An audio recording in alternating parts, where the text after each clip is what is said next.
يوميات.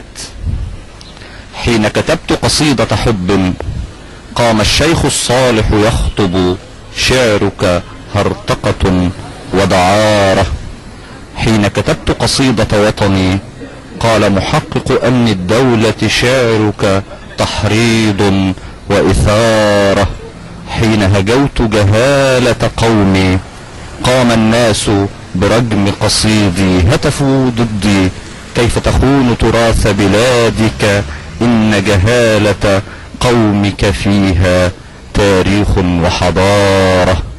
حين كتبت قصيدة صمت قالوا إن الصمت ثمين، قالوا إن النوم جميل، قالوا إن الموت جسارة.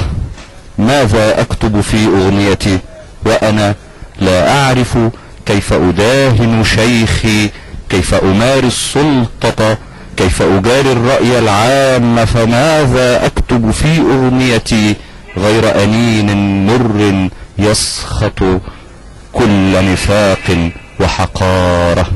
الشاعر ينزف ينزف لم يستطع أن ينزف نزفا آخر، أن يمحو عن شعب عاره.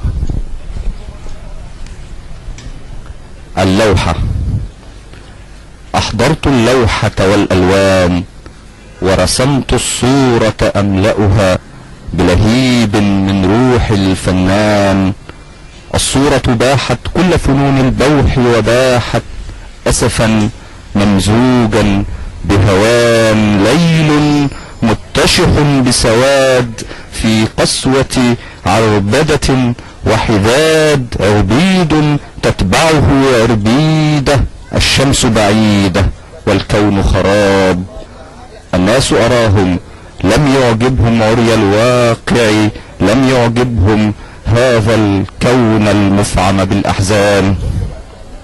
رجموا اللوحة باللعنات ورقصوا طربا وأمان. وأنا كي أحمي الصورة والألوان حطمت اللوحة ثم لنت الصمت.